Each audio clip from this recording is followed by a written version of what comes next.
Let's talk about iron preservation, because you're going to hear that a lot too. The iron from the blood preserved the tissues. Now, if you look in one of the latest papers, which was a 2020 paper in January of this year, they're still promoting the iron preservation theory. This is all they have to explain it. How do I explain the preservation? How do I explain the preservation? I don't know. It can't be there. These are impossible pictures. I believe that God is sustaining these and preserving them. If you look at Deuteronomy 29, verses 2 through 5, Moses is speaking. And he's quoting the Lord. They've just finished wandering in the desert. For how many years, class? 40 years. Why did they do that? So that all the non-believers would die off.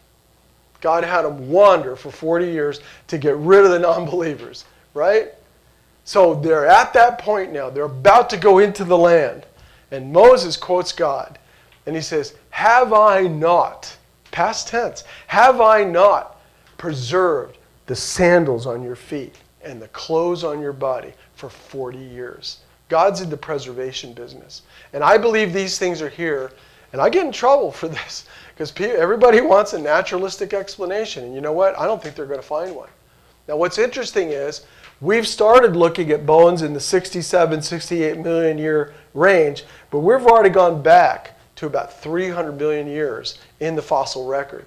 And the preservation, you would expect it to get worse as you go older, right? The preservation is actually better the farther back we go. What they did is they did an experiment to prove that iron is preserving the tissue. How did they do it? They took vessels out of chicken, out of the bones of chicken. They took the vessels out and other tissue elements, and they took them out of emu. So they used emu, they used ostrich, and they used chicken. So they took tissues out of living organisms, and they were going to soak them in blood and test them before and after. Sounds like a good experiment, right? Okay. So what did they do to the blood? The first thing they did is they added an anticoagulant. Now, I can't picture Nanotyrannus being injected with a big syringe of anticoagulant just as the flood was coming down around his head. Not real world conditions, right? That's how they started their experiment. They actually put an anticoagulant into the blood. Why? Your blood coagulates quickly. Have you noticed? Hopefully you have. You've got enough cuts to know that by now. They had me on blood thinners for a whole year because I had a heart surgery last year. And I've been bleeding like a stuck pig. They just tucked me off one of those drugs, and I'm so glad because I'm not bleeding as much as I used to. But your blood normally clots very rapidly.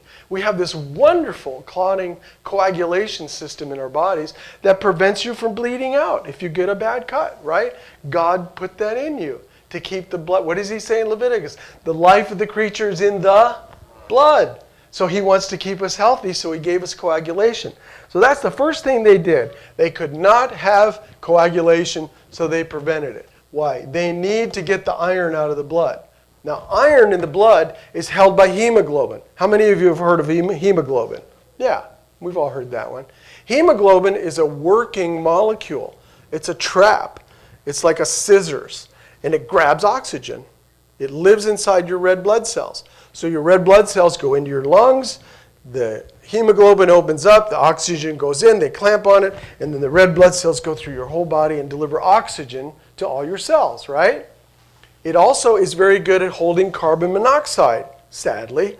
So if you're in a carbon monoxide environment, that blood will work just as effectively holding that and polluting your whole body with it, and you die, right? So coagulation is important, and the hemoglobin is important. All right, so they put it in anticoagulant to keep the hemoglobin free so they could get the iron out of it.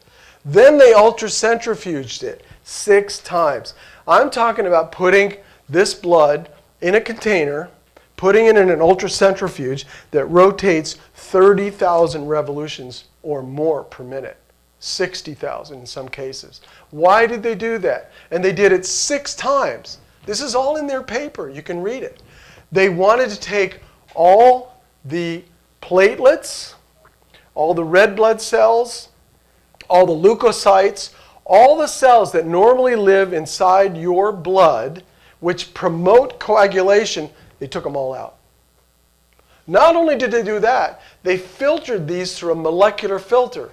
All right, you lost me again. What does that mean? Proteins are smaller than cells, right? You can centrifuge blood down, take all the cells out. You can do that easily with a pipette. You can't do that with proteins. They're tiny, and they're inside the serum, the blood serum. So they used a molecular filter to remove all the clotting proteins, factors, plasma, etc. Essentially, they purified this blood to the point where it wasn't blood anymore. Then they popped the red blood cells open. They used a mechanical method to break open the red blood cells to free the hemoglobin, and then they spun it down again to do what? Take away all the red blood cells, okay? The actual ghost parts of the cell, because only the hemoglobin was liberated, all right? So they did so much work to prepare this blood to prove that blood saved the tissues, but none of this happened at Hell Creek, where we dug these bones out. So it's not a realistic experiment. Now, they redid the experiment in 2019, at the end of 2019. This time, instead of using blood, because everybody criticized them for working in the blood, they just took iron oxide off the shelf of a chemistry lab and threw it in with the tissues. Okay? So they don't have a mechanism. The other thing that they did is they only applied this experiment to blood vessels. They didn't apply it to veins. They didn't apply it to nerves. I'm finding nerves. I'm finding nerves in every bone that I've looked at. I'm going to show you some pictures of those. That's why you need to watch the earlier presentation too, because we really talked about it. They only did this work with blood vessels.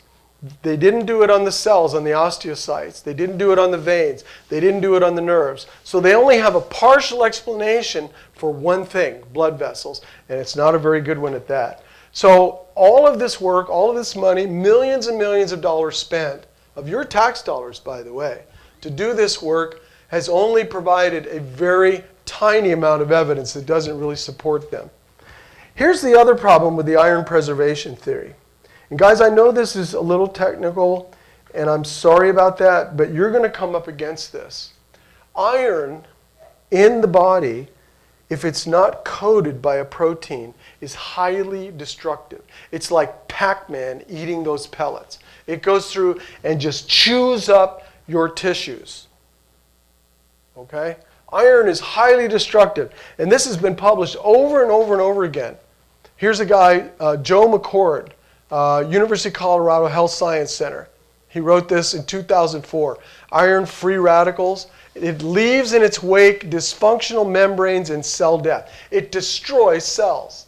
But I'm finding tons of cells, which show that the iron couldn't have been there because the cells look beautiful. I did a presentation at the Microscopy Society of America meeting in Hartford, Connecticut, back in 2015. And we're sitting in an audience much like this, and I showed pictures of the cells like I showed you tonight. At the end of my presentation, a PhD researcher jumped up out of her chair, came straight over to me and said, I have to collaborate with you because your cells look alive. We need to try to culture them. And I said, great, let's get together.